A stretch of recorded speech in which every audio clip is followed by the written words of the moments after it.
युद्ध के अंदर भी हम लोग देखें कि फ़र्ज़ करो 10 आदमी लाठी लेकर आ जाएं और हमें उनका मुकाबला करना हो, तो उनमें से जो सबसे ताकतवर होगा, अगर हम लोग उसके ऊपर अटैक करेंगे तो लड़ाई को जीत जाएंगे। अदरवाइज़ हम लोग सबसे कमज़ोर पर अटैक करेंगे तो हम लोग लड़ाई को हार जाएंगे। माओ त्से तुंग ने एक शब्द दिया था, प्रिंसिपल कंट्राडिक्शन। प्रिंसिपल कंट्राडिक्शन का मतलब ये है कि समस्याएं तो बहुत हैं, there are a lot of contradictions in Chinese society, कि चीन के समाज में समस्याएं बहुत हैं, लेकिन प्रिंसिपल कंट्राडिक्शन क्या है, सबसे बड़ी समस्या क्या है। सिक्खी को फैलने से रोका जाए, सिक्खी के विस्तार को रोका जाए, सिक्खी के फ़लसफ़े को रोका जाए। खालिस्तान का नक्शा जो है, इसका मतलब तेलंगाना तक इनकी नज़रों में हो गया। तो ये लोग जो हैं झूठे नैरेटिव सेट करके हमें जो है डरा रहे हैं, जिससे हरियाणा के जो नौजवान जो सिख बनने की ओर अग्रसर हैं या जिनके अंदर सिक्खी की भावना पनप रही है, उनके बीच ये डर बिठा दिया जाए कि अगर तुम सिख बनोगे तो तुम्हें जो है खालिस्तान का नाम देकर तुम्हें गिरफ्तार कर लिया जाएगा। वाहेगुरु जी का खालसा, वाहेगुरु जी की फतेह। रिस्पेक्टेड सिंह साहब, SGPC मेंबर्स, साध संगत, इस कॉन्फ्रेंस में एक शब्द बार बार जिसकी रिपीटेशन हुई वो है नैरेटिव, कि नैरेटिव जो है स्टेट नैरेटिव को सेट करती है और हम लोग उस नैरेटिव का चश्मा लगाकर सब चीज़ों को देखना और उसको इंटरप्रिटेशन उसकी शुरू कर देते हैं। इसी तरीके से एक और शब्द है प्रिंसिपल कंट्राडिक्शन। चाइना में एक आदमी हुआ, एक लीडर हुआ, माओ त्से तुंग। माओ त्से तुंग ने एक शब्द दिया था, प्रिंसिपल कंट्राडिक्शन। प्रिंसिपल कंट्राडिक्शन का मतलब ये है कि समस्याएं तो बहुत हैं, there are a lot of contradictions in Chinese society, कि चीन के समाज में समस्याएं बहुत हैं, लेकिन प्रिंसिपल कंट्राडिक्शन क्या है, सबसे बड़ी समस्या क्या है। युद्ध के अंदर भी हम लोग देखें कि फ़र्ज़ करो 10 आदमी लाठी लेकर आ जाएं और हमें उनका मुकाबला करना हो, तो उनमें से जो सबसे ताकतवर होगा, अगर हम लोग उसके ऊपर अटैक करेंगे तो लड़ाई को जीत जाएंगे। अदरवाइज़ हम लोग सबसे कमज़ोर पर अटैक करेंगे तो हम लोग लड़ाई को हार जाएंगे।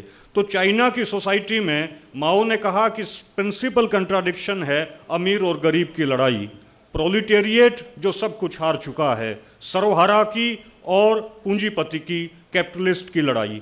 लेकिन जब हम लोग भारतीय संदर्भ में आते हैं, इंडियन पर्सपेक्टिव में आते हैं, तो भारतीय समाज का जो प्रिंसिपल कंट्राडिक्शन है वो है विपरवाद, वो है ब्राह्मणवाद। और विपरवाद जो है यही स्टेट का इस्तेमाल करता है नैरेटिव को सेट करने के लिए। तो इसलिए छोटी छोटी समस्याएं तो हैं, छोटे छोटे एजेंडे तो हैं, लेकिन जो सबसे बड़ी समस्या है विपरवाद की, जो सांस्कृतिक हमला हम पर हो रहा है, उसका हमें मुकाबला करना होगा। और एक ही इनका मकसद है कि येन केन प्राक्रेन बाय हुक और बाय क्रुक, सिक्खी को फैलने से रोका जाए, सिक्खी के विस्तार को रोका जाए, सिक्खी के फ़लसफ़े को रोका जाए। अभी हरियाणा के अंदर एक हफ्ता पहले करनाल में एक स्कॉर्पियो गाड़ी के शीशे तोड़ दिए गए, और शीशे इसलिए तोड़े क्योंकि उस गाड़ी के पीछे संत जी का, संत जरनैल सिंह खालसा भिंडरवाला जी का फ़ोटो लगा हुआ था।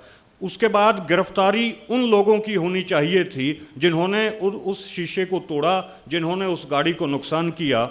लेकिन कल जो है पंजाब के 4 लड़कों को, 4 नौजवानों को ये कह के पकड़ लिया गया कि ये खालिस्तानी हैं, ये जो है इन्होंने कट्टा जो है इनके पास मिला है, जो पाकिस्तान से ड्रोन से जो है इन्होंने कट्टा जो है वो इंडिया में बॉलिंग हुई थी, और इस कट्टे को और इन 31 जो कारतूस थे इनको ये तेलंगाना में जो है भेजना चाह रहे थे। माने खालिस्तान का नक्शा जो है, इसका मतलब तेलंगाना तक इनकी नज़रों में हो गया।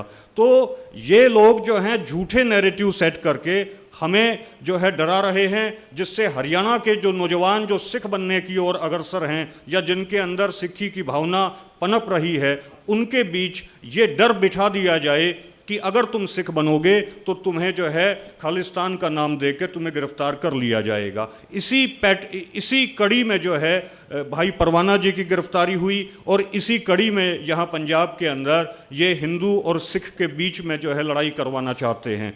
हिंदुइज़्म को जैसा मैंने समझा, हिंदुइज़्म मैं ये मानता हूँ, मेरा अपना पर्सनल मैं अपनी बात रखना चाह रहा हूँ कि हिंदुइज़्म जो है ये भी एक विपरवाद जो है, ये हिंदुइज़्म विपरवाद जो है वो हिंदुइज़्म के नाम पर जो है प्रफुल्लित होता है, और हिंदुइज़्म को आगे रख के, मंदिरों को आगे रख के ये लोग अपना बचाव करते हैं। तो प्रिंसिपल कंट्राडिक्शन को हम लोग समझें, और इसमें हरियाणा और पंजाब को मिलकर इस लड़ाई को लड़ना पड़ेगा। हरियाणा और पंजाब को जो छोटे इश्यूज़ हैं, SYL का इश्यू है, देखो हमारी जो कौम है, पंजाब की जो धरती है, इसने दुनिया को अमृत छकाया है, सिख कौम ने दुनिया को अमृत छकाया है, तो अमृत छकाने वाली कौम कम से कम जो है पानी के मसले पे नहीं लड़े। हम लोग इकट्ठे मिलके लड़ेंगे और इन शक्तियों को हराएंगे। आप लोगों ने मेरी बात को ध्यान से सुना, आपका धन्यवाद। वाहे गुरु जी का खालसा, वाहे गुरु जी की फतेह।